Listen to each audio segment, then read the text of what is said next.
I would love to know. Obviously, we didn't finish all the video because of technical issues. I don't know what they are, but I wanted to start by asking if there were questions from the readings you had, or things that were touched either by what he said, or by the book, or the Bible, or the other book. I mean, was there anything that you came ready to talk about today?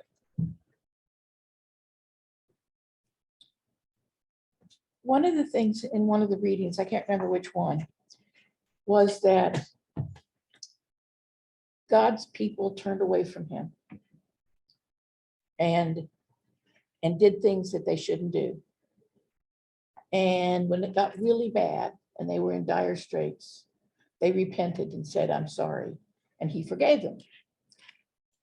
And then they turned away from him again, and they did the same thing over and over and over again. And he kept forgiving them when they would come back to him and say, "I'm sorry," when they were desperate. Kind of reminds me of the Catholic Church. You go and confess and you're given absolution, and then you go on your way, and if you should stray again, you go and get absolution and continue on your. I don't know that I understand that reasoning behind that, or why, except we are human and we make mistakes, and we should not be, I guess, turned away from God just because we are human. But God was not happy with the Israeli people, the people of Israel, because they weren't listening to him. Oh, Sandra? Well, one of the things I wondered about was when they turn away, they marry women outside the faith. So obviously they have children. And like with Ezra, and that was part of the readings, you know, like I think it was when Nehemiah was trying to get people in to build the new church, they have to put away, that's what they said, put away these wives. So in the Bible, it never says what happens to the wives and children. Do you want me to tell you what happens to wives and children? Yeah. I mean, it just seems not very Christ-like. Yeah, they starve to death. They get put outside the city It and was don't true. come back. That's what it sounded like. Yeah, it's Really? pretty tough. Mhm. Yeah. I didn't know that. Susan, I think that when you were talking about were probably those 3 Psalms we read in a row, 105, 106, 107, and they go kind of together chronologically, right? And they tell the story like you'd read in Chronicles. Hey, God gave this thing, everything was fine.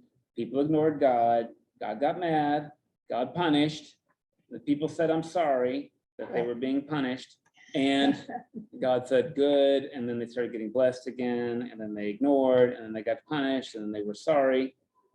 This thing right here, right? That's actually, there's no reason you should know this. That's called the Deuteronomistic history, which is like this way of retelling the story that says all the bad stuff, you were wondering why that happened to you. Well, it's because you deserved it. So it was a way of explaining how it is that God's chosen people, if God's so strong and powerful, why are bad things happening to God's people? It's because God's people weren't being good. That's that author's conclusion. Sometimes that may be true, but if you don't mind me saying, I struggle with that interpretation because I don't think people get cancer because God's trying to punish them or teach someone else a lesson. I think people get cancer because cancer exists. So sometimes we try to make a cause and effect reason for things that don't have reasons, if you don't mind me saying. And we have to decide, we'll talk about this next week, how do we approach the Bible? Because the psalmist is clearly saying, it's because y'all did this, that's why God, well, beat you up.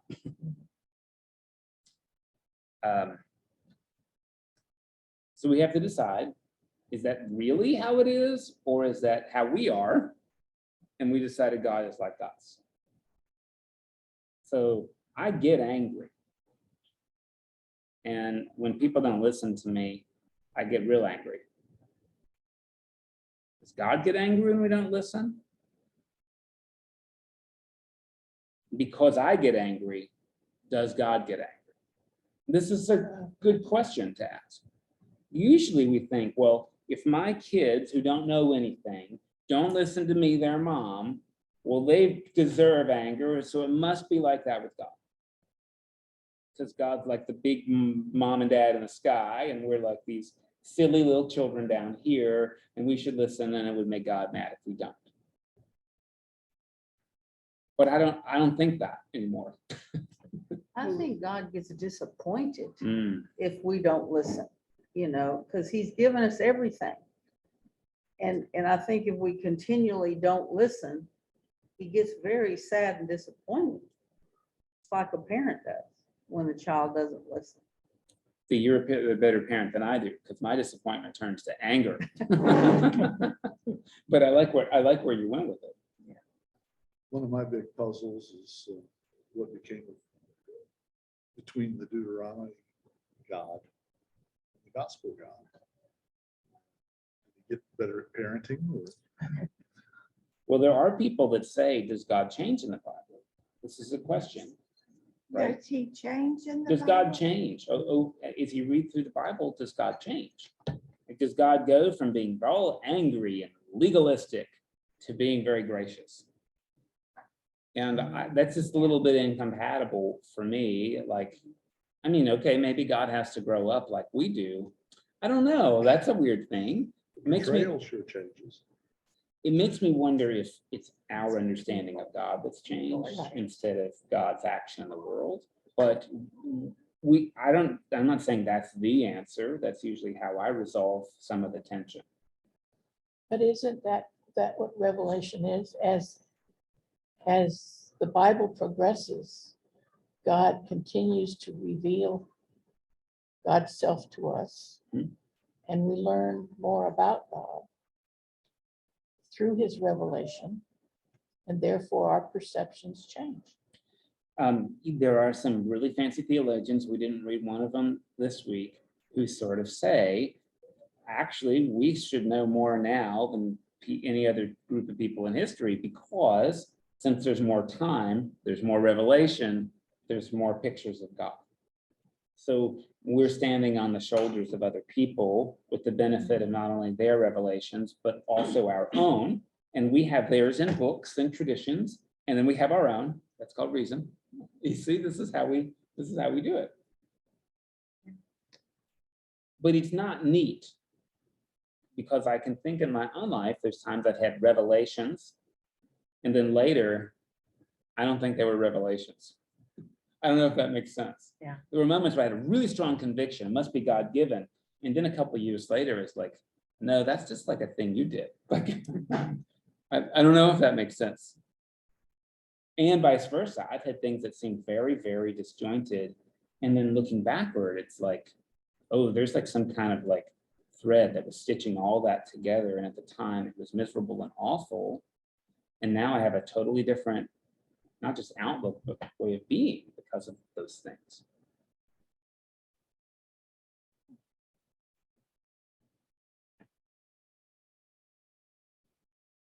Do you think God changed his strategy to reach people? No. No, You don't? I don't think so. I don't think so. Because I guess I wonder, like, look at God knows everything. Like, why couldn't God have a good strategy from the get-go? I'm wondering if we've misunderstood God's strategy and continue to. But he was so wrathful and then he was so peaceful. Well, so I'm wondering if that's true that God was wrathful, or if that's truly how people misunderstood God. But then why would people take it that way? Because what I understand about the human brain is that we are hardwired to make up stories that make sense of the world, even when that doesn't work. And we make up those stories based on our experiences in the world. The world possibly was more wrathful then. I don't think so. I mean, It's so funny when people say, well, people in the Bible were so cruel. Have you heard about the Armenian genocide? Yeah. Or like the Holocaust or Rwanda? You know, like these are like, we like to Ukraine. pretend like we're civilized folks. Yeah. There's genocide happening actively in Burma, Myanmar, like now. So it's not like we learned from the Holocaust, we global citizens.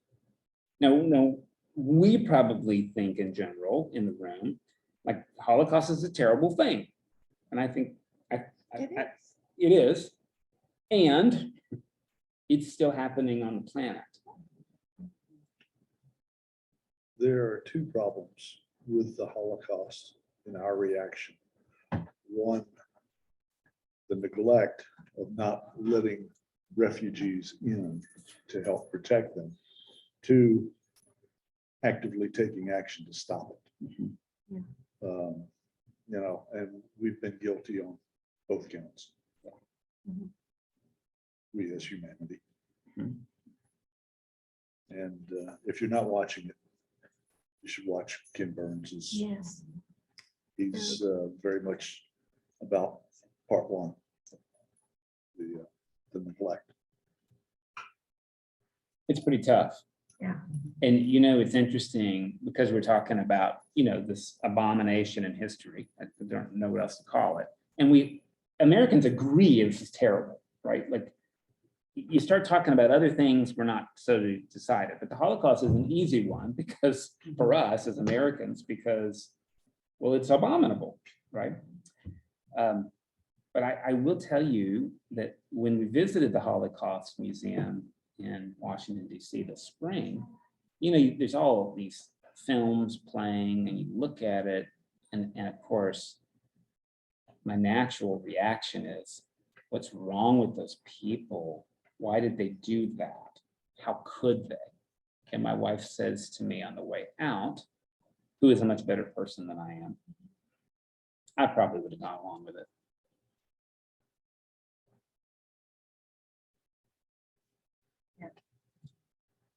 I want to tell you, probably her statement is more of a revelation than my initial reaction. Oh, that's in me.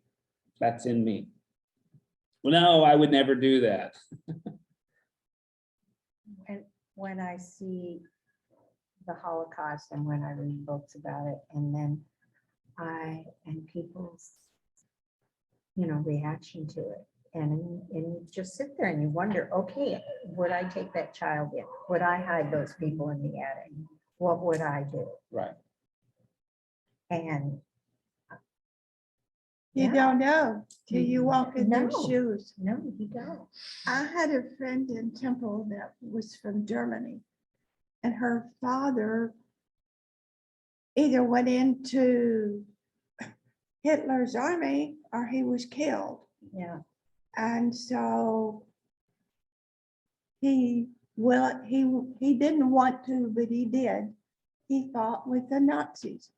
Now, she was born in 43, and she said, Jenny, all of my life, it was never mentioned in our house that my father went to war and was a Nazi soldier. Mhm. But she said, people here in the States say, well, I would never have done that. But we didn't. She said, they don't know what they would do until they've lived it like my people lived it. And I thought, that was a checkpoint for me. It really was. They had ways of threatening the kids, the wives. They could get those Oh. guys to do almost anything if they saved. They the would kids. kill his wife if he didn't go and the rest of his family. I remember when we were in Israel, we went to a Holocaust museum. And the thing that stood out for me was this statue of a man surrounded by children. He was a teacher, I think he was. And, but he was not Jewish. He was German. And the Nazis came to take the children away. But they told him, you don't have to come. You're not one of them. And he says, I'm not leaving my children. And he went with them to the camps and was killed with the children, you know, and I think as an educator, what would I have done? And I don't, I think in my mind and in my heart, what I would have done, but in that very instance, I'm not sure. So that's one of those interesting things about Revelation is we have like principles and then things are not, we're not truly revealed until we're in the crucible. Yes. Well, Right. it takes being a hero. It's not neglect. It's not, would I have hidden someone? It's not that simple of choice. It's would I have risen above the fear?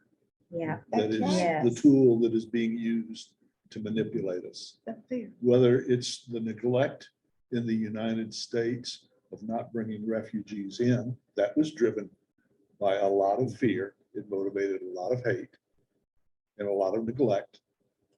Or do I rise above that? That's really what the question is you have to ask yourself. Could I possibly Burns rise series. above it and be a hero? And he talked about that, about the president wanted to bring some in, Mhm. but all the European countries didn't really want to do that. And he couldn't get any support in Congress. So he just let it go.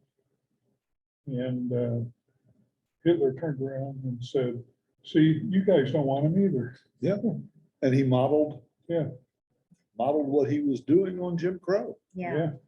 yeah. There was a school killing, and there's been so many, it's hard to remember which one. But the shooter went into the classroom. Everybody, all the students were on the floor. And he would ask them, are you a Christian? Do you remember that? Was that Columbine? And I remember them highlighting one girl who said yes. And he said, if you're a Christian, I'm going to kill you. So now, are you a Christian? And she said, yes. And that's rising above. I mean, Fear. she's facing the gun right in her face. That story has stayed with me since it happened, because we lived up there. And so I think about that all the time. That's all the time. Very meaningful. What would I do in that situation? You know, would I be able to look at a gunman point blank and have that conviction? Which is interesting because what we're talking about is not even tangential. We're talking about instances of self-revelation where we reveal to ourselves and the world who we are in times of difficulty. That certainly is a kind of revelation, right? I don't know that it's revelation about God as much as it is about us. Does that Yeah. make sense? It is. He mentioned a few other kinds of revelation, natural revelation being one of them. And the Celtic phrase is thin places, like where you're in a place and the veil between heaven and earth feels very, very thin. And I'm wondering if anybody has a thin place they would be willing to share.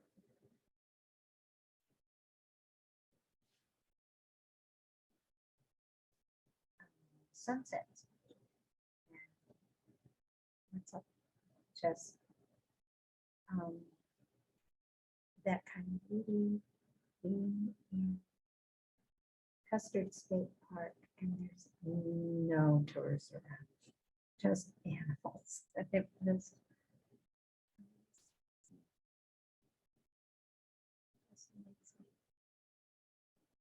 And then one time I went with a friend who has a very large, the family has a large ranch in southwestern Kansas. We went horseback riding. Telephone pole to be found. It wasn't anything but peace and quiet.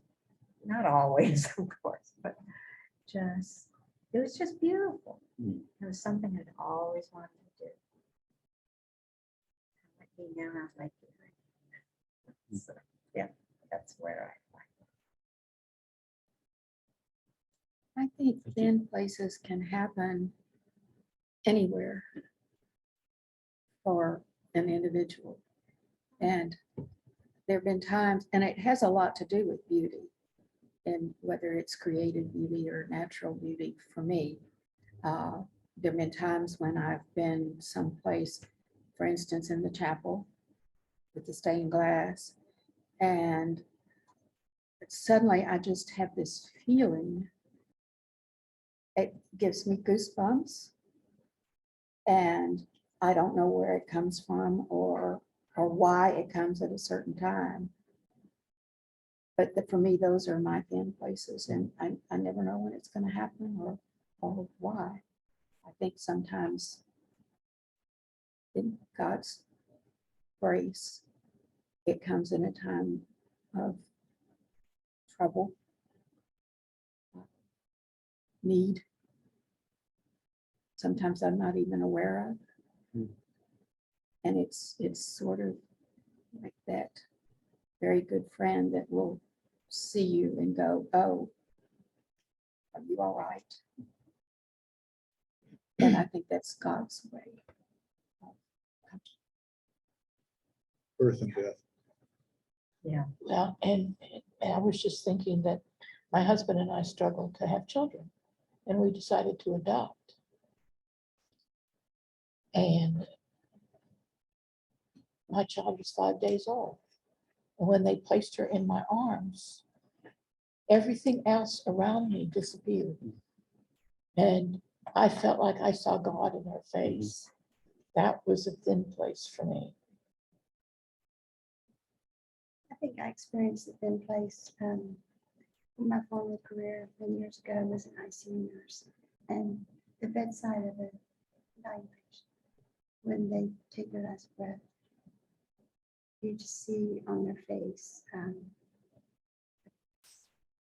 I felt a very thin place, and actually had a young woman who was dying look over at the empty chair and say, "Isn't he beautiful?" Hmm. And Say again, she looked up, she was a young woman, what did you say? and she was dying. And her last wish was to let her children come in and see her, but she had like a 12-month-old baby. And we brought the baby in, and she was smiling, and the nanny took the baby out, and she looked over at the chair, the lounge chair in her room, and said, "Isn't he beautiful?" And I looked over and just felt the presence of God. And I turned back to her, and she was gone. So thin place to me is every patient I ever experienced death with brought the presence of God into the room for me.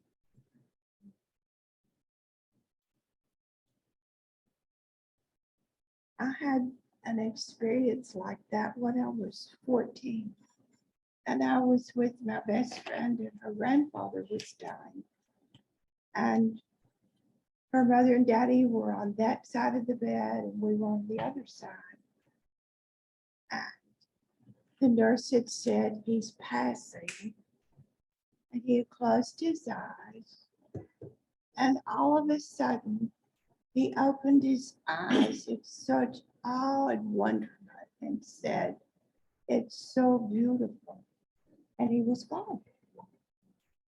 And it was such an impressive, godly thing for me. I've never been afraid of death.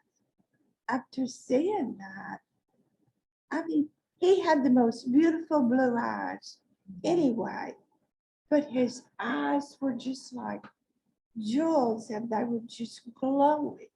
And he said, "It's so beautiful," in total awe. And I thought, that's it, you know, it's real. And everything they tell us, something's right. I've always wanted to take a Bible course on Revelations, always, and I've never been around at the right time to do it. One thing I can't figure out. Now, God's chosen people were the Israelis, the Jewish. You're grinning, you know what I'm gonna say. And yet they reject Christianity. So are they still the chosen people? Look at the world today and how some people think about them and other people, I don't know.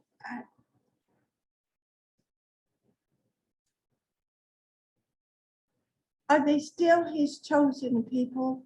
Did they ever accept him? Oh, we taught they did.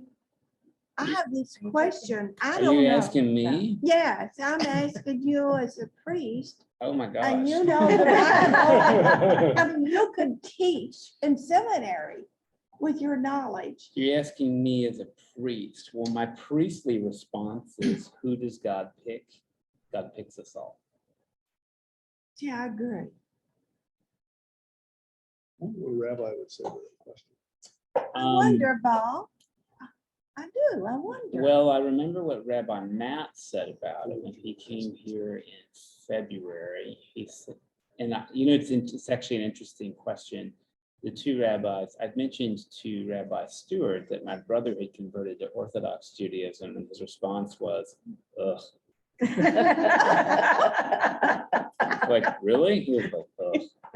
So I asked the other rabbi, like, what do you think? He was like, listen, I came from Cleveland, and I'm a diehard Browns fan. I was born in Cleveland. Why would anybody want to be a Browns fan? We were born that way. Okay. Why would anybody want to do what we have to do as God's people? No one has to, just we do. The Torah is for us. So why would you choose that? I mean, that was basically his response. Why would you want to have to live into a higher, with more responsibility on your shoulders is basically his thinking. Because look, if you don't pick to do it, then like God understands that, and like I didn't pick it, like I was born into this tradition. That was kind of his response. And like, hey, he wants to be born onto a losing team. I mean, that's kind of what he said, really, as we said. So lots of people understand this differently. I mean, actually there's a lot of history in the United States that we decided we're the new chosen people. This is God's country now. We're like the new chosen folk. I'm grateful, I'm not saying a lot of nodding, but let me tell you, this is very strong out there, Yes. particularly in the evangelical community, that we're the new chosen people. But the Jewish people didn't get it right. I don't really know the right answer, except that chosen, the whole idea of chosen has never meant in Judaism, it's because we're better. In fact, what the rabbis have said, we're the least technologically capable people on the planet, historically. We were really stubborn. We didn't have any exceptional resources, and that's why God chose to deal with us, because we needed the help. You've got to watch those things But they're that lead you brave. to say they've done something wrong. You really do. Or you end up, Craig Ness yesterday on Facebook posted an article about Stanford excluding Episcopalians and Presbyterians from their Yeah. ministry fair for their students. You start doing that stuff, and it's over LGBTQ issues. Yeah. But them doing that, if we were to do the Jews got it wrong, we're just It's as just guilty. Hitler. Yeah, You've got to say we're all God's children. Yeah. And I think Got to like believe that. the way I understand it, and I mentioned it last week, is maybe Abraham wasn't the first person God approached, Maybe Abraham was just the first person that said, okay. Maybe God didn't wait 70,000 years for Mary. Maybe Mary was the first person in 70,000 years that said, all right. So how long is it going to take us? To me, that's a much more helpful frame to bring to the story instead of who's out and who's in. And it would be nice if we could have this revelation. See, and I think this is really important because there's this thing called supersessionism, which means that the God of the Hebrew Bible, Christians often call it the Old Testament, was like mean and bad. And look, now we've got this new, nice, shiny God, right? And those poor Jewish folk. And that's where anti-Semitism comes from. It comes from, we know better than you, or you were hard-hearted, or you're legalistic. And people who say those things, it's because they've been told those things. And it's really sad because I don't have that experience with Jewish friends or Jewish tradition. I don't know. The Austin Lines was it get it so right. Jesus loves me, but he can't stand you. Tongue in cheek, of course. Yeah. This is an important question, though, and I think it's important as we think about revelation. Some people can have very strong revelation, and it could be really wrong. I hope you don't mind me saying this. When we talk about thin places, nature does it for me, and it does it in this interesting way of like, wow, like, I don't even know how it came to be so mesmerizing, but I'm like a part of this larger thing. Right, like I find myself in this much more beautiful place. So there's like the sense of connectedness to the planet and the galaxy, frankly, right? Some of the images from the web, I mean, you talk about filtration and visibility and stuff, and part of me thinks like they've doctored that, and also I don't care because they're mesmerizing, you know, like I just choose to believe it's like that wonderful at a certain point, and that connects me to the universe. And I've had thin places where like my shoulders naturally just go down when I come in, like the tension goes down. But I've also had these places where the hairs on the back of my neck stand up in a not good way. One of them was at Auschwitz-Birkenau, and like I just, it felt in my body not right. Like my stomach was clenched, my hair was up, and I was just on edge. Was it because of the place or because of what I knew about the place? It probably was both. Sometimes I'll walk into like particular places and I get that very bad feeling for no reason that I can think of. And I try not to dismiss it. One of them is at the Crystal Cathedral. It was like, oh my God, like this is not a good feeling. And I will tell you, because this is one of the questions that they ask us, what's difficult to understand or accept about the idea of revelation? And I've told you, I think last week, I'm really suspicious of clergy, particularly when they say like, God wants us to blank. God needs us to, and usually it's something very, very trivial. And because we're here, I'm just going to say this. God really wants us to have that pipe organ play. Really? It would be nice. Is that really like our mission in the world? Does he really care? Well, and so I think we have this really great question about what is God preoccupied with? Yep. And when we embrace those things, those are moments of revelation. But when I hear people say, God called me to this church, the hairs on my neck go up like at Auschwitz.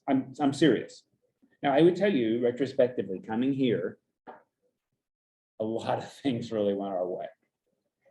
And I start to think like, all right, maybe there's something beyond the coincidence, because so many things lined up. And we had a lot of moving parts as a family of 6 at the time. So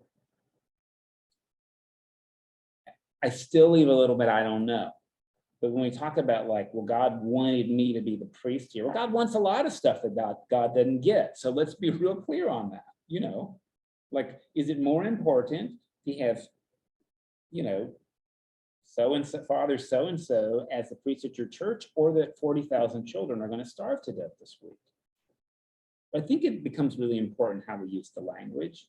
And I get really scared with the certainty, particularly because of sometimes religious language puts power behind us doing what we wanted to do anyway. I hope that's okay what I'm saying. Makes good sense. And at the same time, I can say, like, I'm not discounting God's involvement. I just like to be really, really careful. When they asked me, what's your call to the priesthood? I didn't have a vision. And I didn't have like a letter from God. I mean, the best I was able to tell them is I've done a lot of other jobs. And no matter what job I was doing, I just really kept thinking about this for like 10 years. And they said, well, okay, that's fine. It was where my head kept going, but not just my head. Like, it was like my being kept going there even while I was teaching pre-calculus. That's what I was actually thinking about. That was revelation for me. But there are people, and I don't distrust them. It's just, it's not my experience. Well, I need to go to seminary today and quit my job and just go.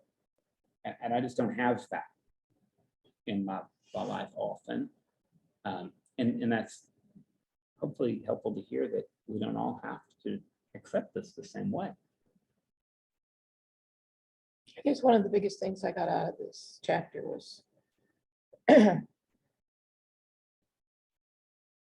we don't do anything to gain revelation. It's God who does it. God chooses to reveal. We don't get God to reveal. It's up to God as to whether there's revelation or not. I think He wants that's, to be looking. yeah, I do think there's this interesting thing about, like, sometimes something comes along and like it just happened. And then there's also, like, you put yourself in a position to receive. And I think that's why there's like daily prayer, and like every Sunday we have these services, because you might be different from me.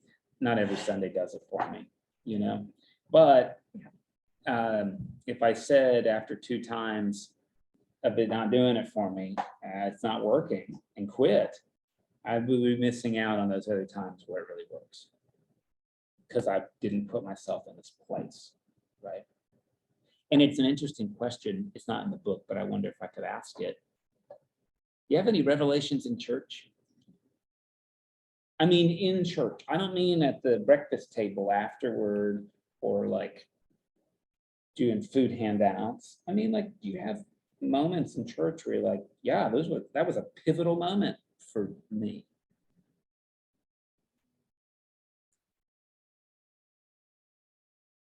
This was before COVID one time, and I don't even remember what all was going on, but we were praying or singing. I don't know what we were doing, and you were going around.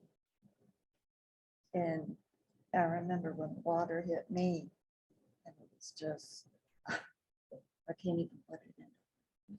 It was so beautiful. And I still remember it. I've been loving this, but To that remember one, your baptism, I don't know. flinging water It's out of the weird. asperger, yeah. It's funny, and I have a picture of when I was baptized. Because the priest is holding me, but you can actually see the water pouring on my head. It's really wild pictures.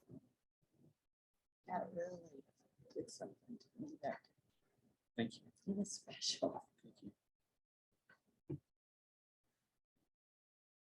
It's usually a slow drip. Keep hammering away and telling me not to hate people who I politically disagree with. You're making progress, but we're not there yet. It's fair. Well, and one of the reasons that I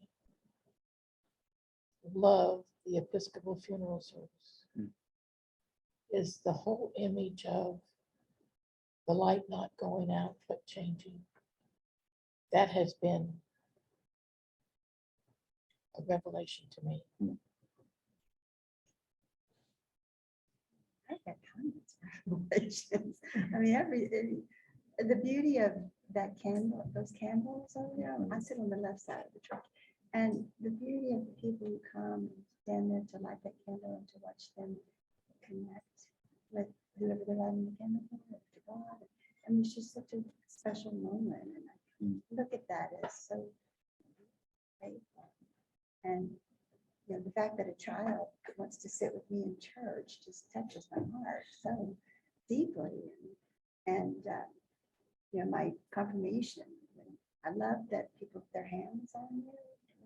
And I felt that. I felt the beauty and power coming through those hands on it. Just little moments all throughout that give me strength and strengthen my faith. And you're coming down the aisle, Mardi Gras with the umbrella. The fun and, you know, people together having a good time. So it's just the little things for me that revelation. It's the quiet moments. It's music. Just nice.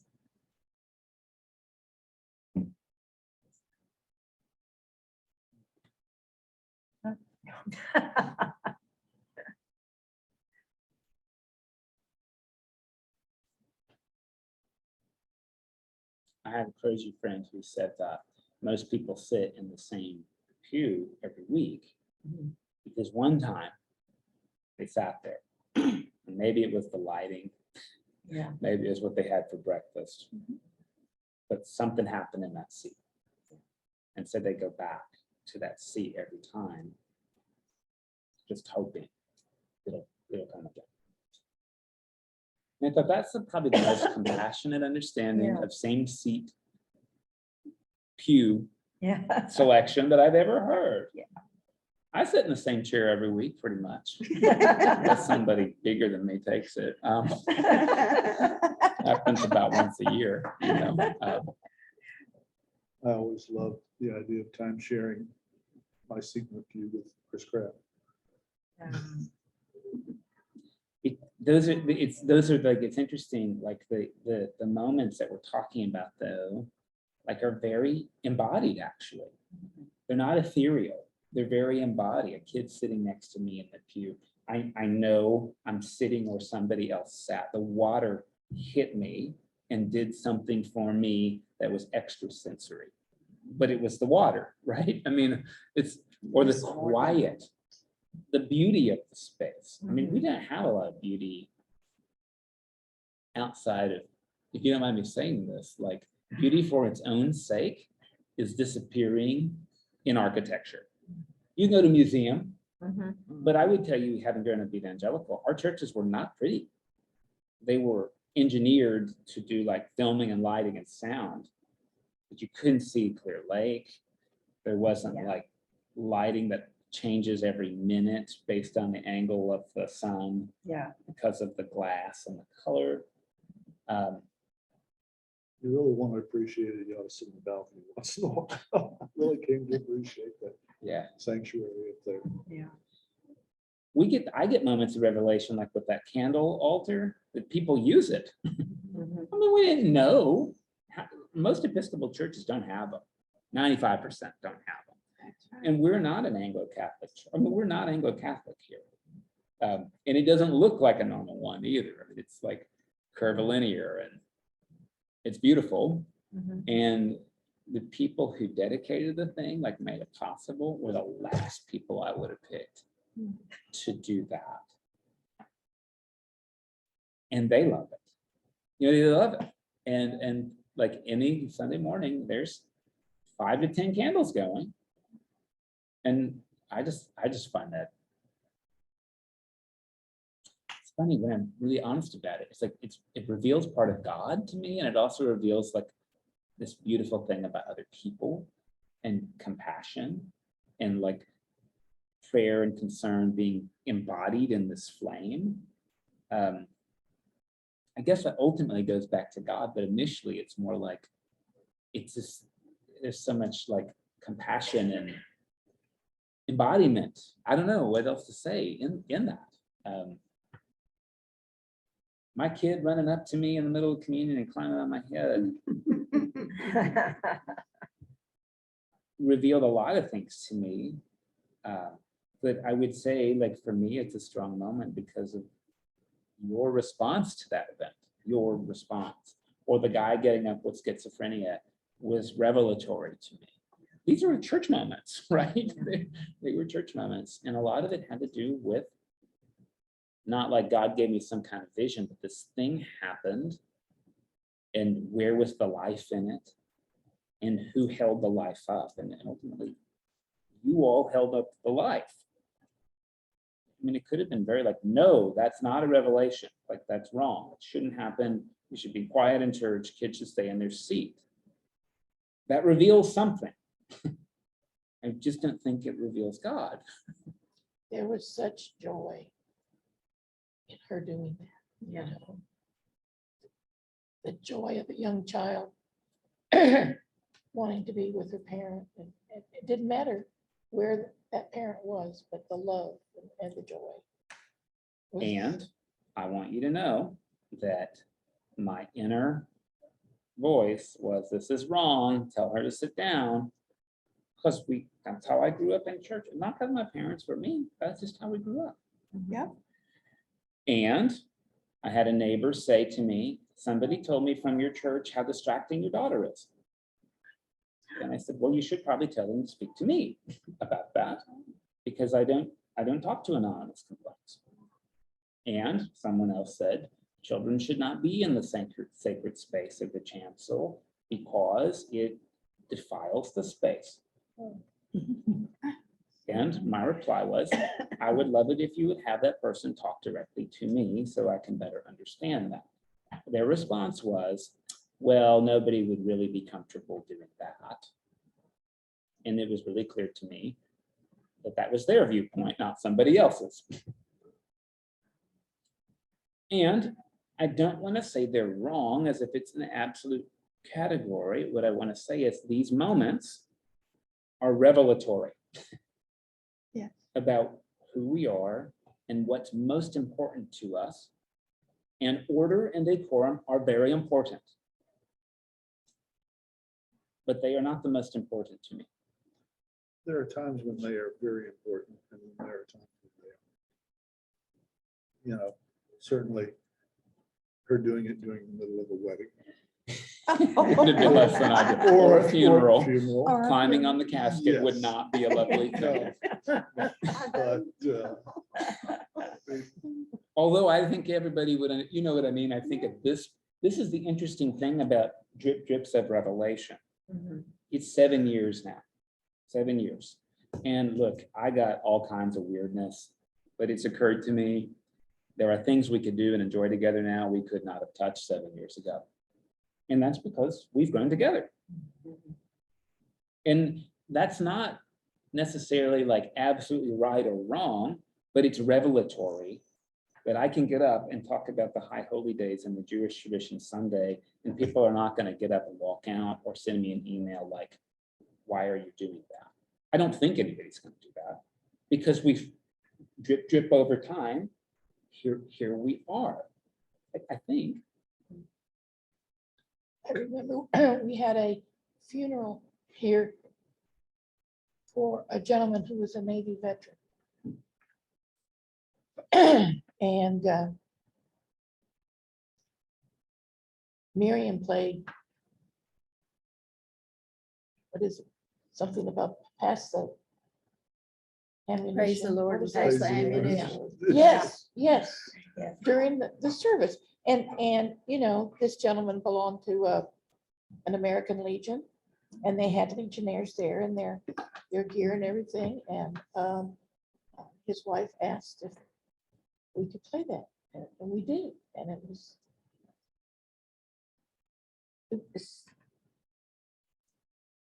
a revelation to her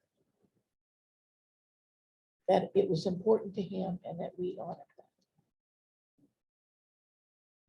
COVID had its upsides. One of them for me was getting to watch some things in church in a more detached way. Not church services, funerals. And, I think we streamed all but one funeral during COVID. It was one that we were asked not to. Yeah. And so I went to a lot of funerals for people that I did not know. Got to watch. And it really made me appreciate the celebration of life that is the Episcopal funeral, because I grew up where funerals were grief, where they were sobbing and sorrow. Yeah. And it really helped me to really appreciate the Queen's funeral this week, and all the respect and all the pomp and all the circumstance. Because you talk about our organ, we could have bought the organ several times over for what those services cost. Right. But it was still a beautiful celebration Yeah. that expresses well done, good and faithful servant, Mhm. and celebrates the life. I grew up across the street from the parsonage for St. Peter's, Pasadena. And Ed Bennett drove me to church. I mean, he's long since passed away, and he had 4 children. And we had a 7 a.m. service. And every week, one of his children accompanied him to the 7 a.m. service. That was their time.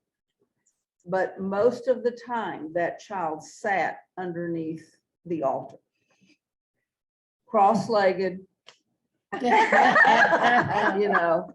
But I mean, it was where it was comforting when you went to 7 a.m. service and you saw one of the Bennett children sitting under the altar, waiting for their time with their dad.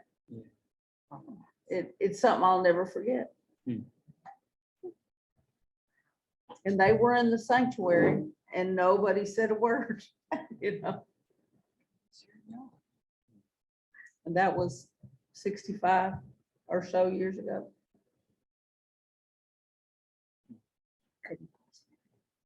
Oh, yeah. Thanks. Can I tell you a revelation story from Utah? It has to do with this Exodus reading. This will be going to try to tie us to our readings, transition. So it's really hot in Utah, and I was with a bunch of people I didn't know. And when you spend that much time with other people, it can be annoying. And then after annoying, like maybe decide to like each other. But here we're in the middle of the trip, and I think it was a pretty heavy, hard day, but we'd come up next to some water, and the canyons, the wind can really start to blow, really blow. I mean, like 45 miles an hour. And I never slept in a tent. This was like a matter of personal stubbornness. So I was right behind a rock, and I mean, I could hear it every night. I could hear the wind just, you know, and it was drafting over the rock, and I could kind of feel it a little bit, but I wasn't in the mainstream of it. And I don't know about revelation or if this is just memory, whatever, but I was reminded about this story where Moses asked God, hey, let me see your face. And God says, nobody can see my face and live, so I'll tell you what, hide behind this rock and I'll walk in front of you and you can see my back. And in this story, it's self-revelation. Moses says, what's your name? And God says, like that. And I thought, this moment in Utah, I thought, oh, that's why you can't see God's face, because you can't see the front of the wind. Like, when are you ever in front of the wind? You can feel it kind of moving past, but where does it start? You always like see the middle or the back of the wind. So I don't know what that story looked like. Like, I've always imagined God having some kind of body and like holding Moses back, and now you can look at my back. But I thought at that moment in Utah, it was like, oh no, it was like this. It was this wind, and who gets to see the face of the wind? It's not possible because that's ridiculous, the face of the wind. But you sure do have it blow by you and you can hear it and you can sense it. And it was like, oh, now that story made sense to me, particularly because this is what God has decided to say you should call me by.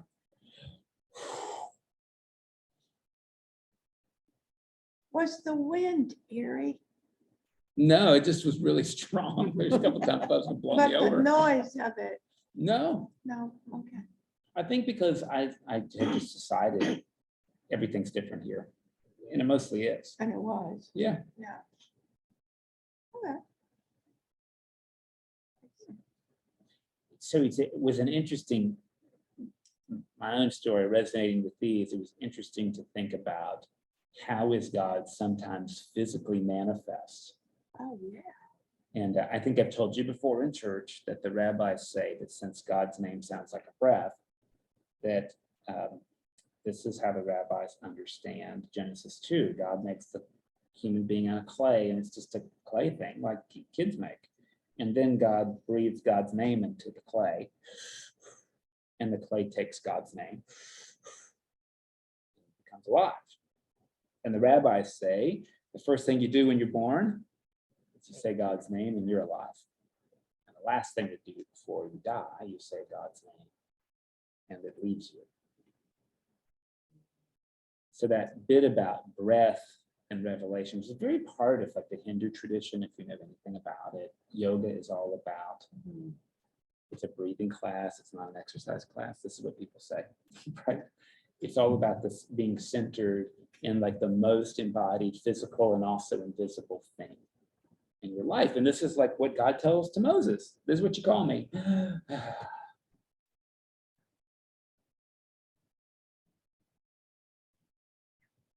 Childbirth, when you're preparing for childbirth, it's the Lamaze breathing.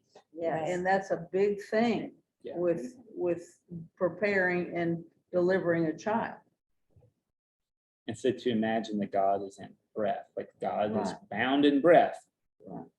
makes Lamaze have a slightly different slant, It does. because then it's prayer. Yes, Lamaze is prayer. it is. Please, Jonah. I might cry when I tell the story, just be aware. But I had sort of a interesting thing happen to me in church when I was about 8 or 9 years old. My dad had just come to a new church, and they had sort of an introduction Sunday kind of thing where they introduced, it was his first time being there and serving, and as a family, we got to sit in the front row, which, you know, no one ever sits in the front row, but, you know, so it was empty. So they put us up there, and you know, my sisters were with me, my mom was with me, and it was before the service started, but it was all getting, everyone was kind of starting to be hush hush, and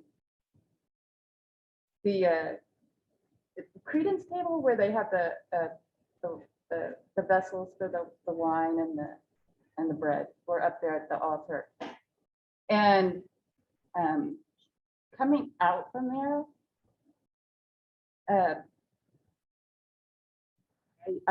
I saw Christ coming out from there, getting larger and larger. And I looked at my mom and I looked at my sister. I was like, "Are y'all seeing this?" And they were just like, "I don't know what you're talking about." And it was just a very big, wispy figure that I got to witness that day, and then it just disappeared. And I told my dad about it. You know, he was convinced that I'd seen Christ that day. Thank you.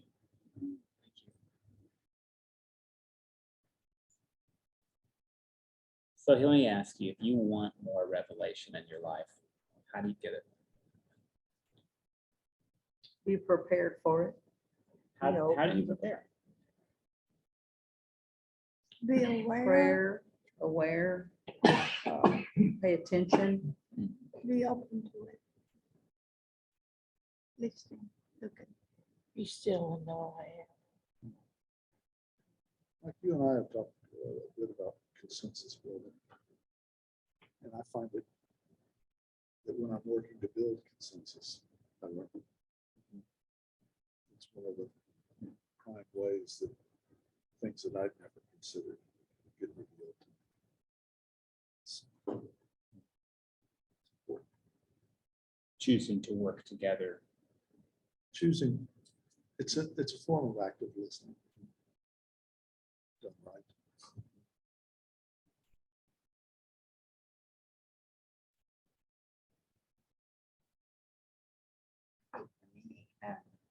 Core value.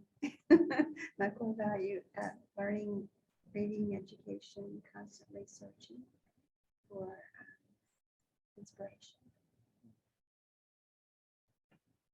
Opens mind.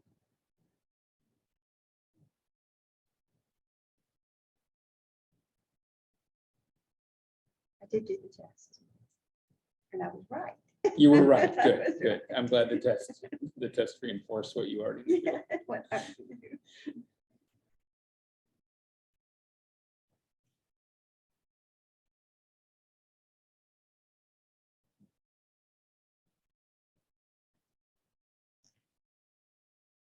One of the things that you say right at the end of service is pay attention. And I think that's one way to see a revelation is to pay attention. I'd share that with you. Sometimes when I'm not paying attention, I might get a lucky surprise.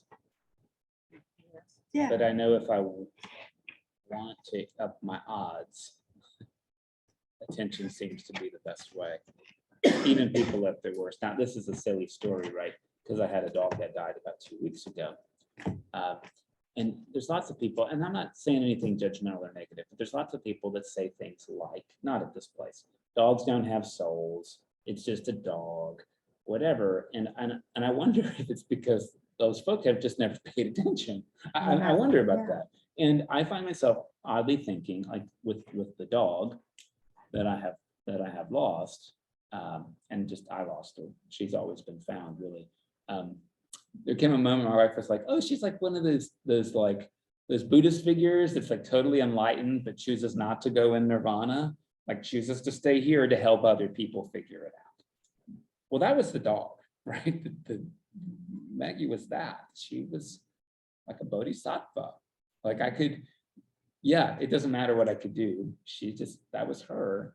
And she was easy. I didn't always put the right words in it, but it was easy to pay attention to that part of her. You know, some people just make it easier than others. My wife started paying attention to this dog. There's this dog on the internet that lady has trained the dog to talk using buttons that speak. So the dog steps on a button, it says a thing, and the dog can put some sentences together, which is pretty interesting. And Rebecca's been watching this for about 2 years.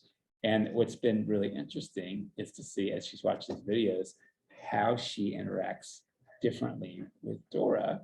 And I think it's because this video has revealed this thing that we don't always pay attention to, like dogs have thoughts and doganalities, personalities, whatever you want to call it. But this dog makes it very easy to pay attention to that because it stomps on buttons and and tells jokes sometimes, actually.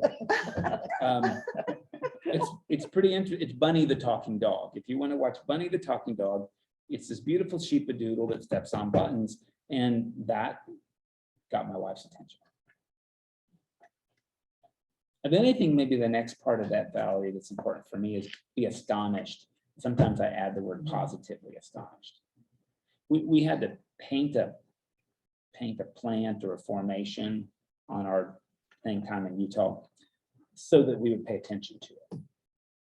So you're supposed to pick a local species or local animal and do some research about them just to increase your awareness. But the drawing or the painting part was really meant to, I think, designed to try to get you to pay attention. And I have to say, like, all of the things that I end up watercoloring, I tend to appreciate a lot more because I paid attention to them at a very granular level. It seems like a good one. Pay attention. And to be positively astonished. I am often astonished at decisions people make. I'm not often positively astonished at decisions people make. But I think that reveals a little about me, not about God, right? I think that was one of the things that struck me about the story I told Sunday.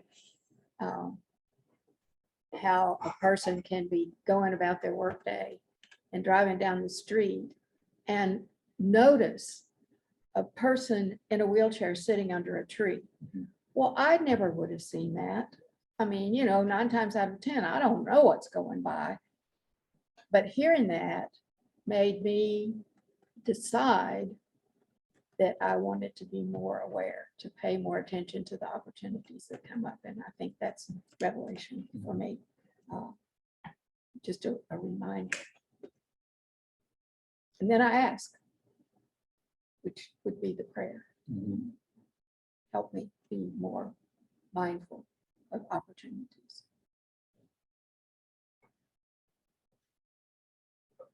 I don't have very good peripheral vision. Driving down the road like that, I would not have seen the man or the woman in the wheelchair. But my wife, when she's driving, she sees everything. That's why I have to sit in the passenger seat.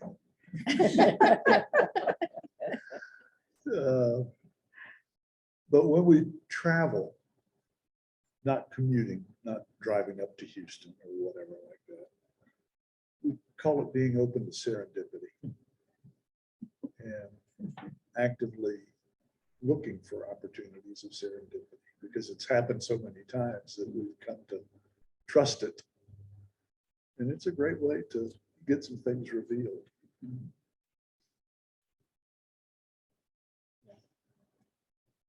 So the German poet Rilke has 2 short phrases. You probably know them. One is, faith and love are always in us. We are not always in faith and love. The other, which I really appreciate, is bidden or unbidden, faith is ripening. Whether you want it or not. This is interesting to me to think about. God is playing peekaboo with us constantly. And we just aren't. We're just not playing along.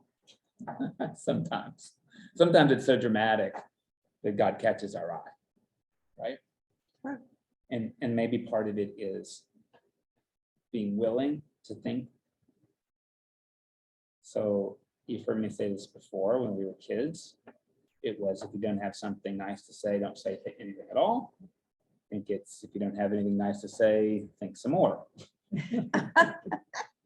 And if we paid attention to the most difficult people in our lives, we paid attention, we might find something positively astonishing.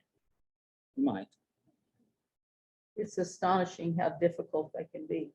That is true. And sometimes it doesn't always work, but I'd say in a few cases, some of the most difficult people I'll learn, like, oh, they're really difficult and their wife died 6 months ago and they're just still hurting. Right. And I think that's positively astonishing. Not that I'm able to explain their behavior, but I'm able to say, like, this thing that I'm experiencing is hurtful is probably coming from a place of hurt. And I wonder what the hurt is.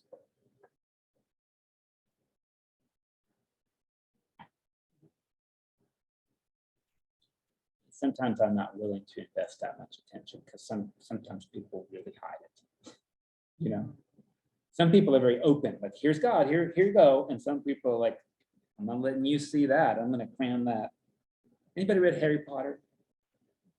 If you know Harry Potter, Severus Snape decides to turn his back on the Death Eaters and to help this woman that he loves. And he tells Dumbledore, you can never tell anybody why I did this. And Dumbledore says, what a pity to hide the best part of you from everybody else. But if that's what you wish, I will do it. I mean, it's like this incredible line. Nobody else in the books understands the guy. Nobody does, because he's chosen not to reveal himself. But the moment you learn that as the reader, there's this opportunity to think, oh, like, this is a different guy than I've read for the last 5 books, perhaps. The book doesn't do this, and I wish it had. You know, Voldemort's this terrible villain. He's super evil. He had a really hard life. He was an orphan.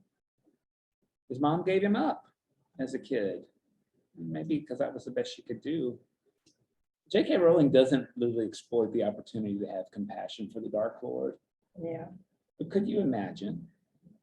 Could you imagine living with that for the rest of your life, you know?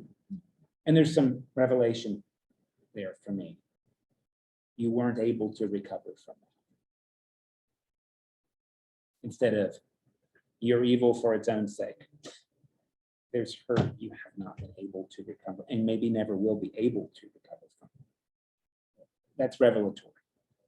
Saint Ignatius asks us in moments of revelation, even when they're tough, to try to hear what the other person is saying or doing in the best possible way, even if they say F you. What's the best possible way I can hear that? You're frustrated. I'm representing something from you that is still tied to hurt. You don't see what I did the way I see it. I can go somewhere with those. You're a jerk. I can't go anywhere with that. Like, that's done, right? I've parked the car and taken the keys.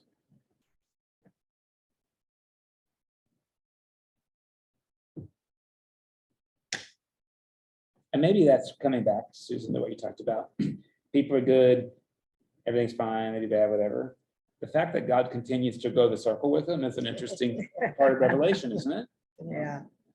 So you can say, like, hey, I don't think God really does that, but at the core, God doesn't leave.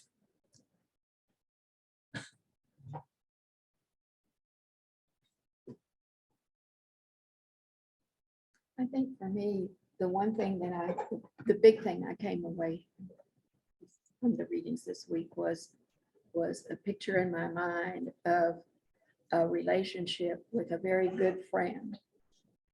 And I want to connect with this friend. And I call and I say, let's get together. Let's have lunch. Yeah, I'd love to do that, but I can't do that right now. Let's do it later. And this happens repeatedly over and over. And yet I have to decide, is it important enough to keep asking, to continue to reach out to that relationship? And that's the way I think God is with us.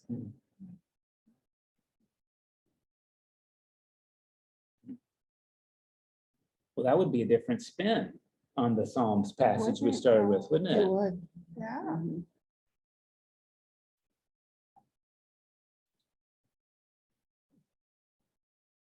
Have your people call my people. That's good. You were just next to me for an example. That's okay, I can handle Thanks for loosening the tension of the room. That's okay, when he said you're a jerk, you pointed at him, right? I didn't take it personally. Thank you. Well, I'm very grateful for our time this week, and I'm looking, next week we'll talk about scripture more generally. So thank you. See you then, if not before. Thank you. Thank you. Very, very much.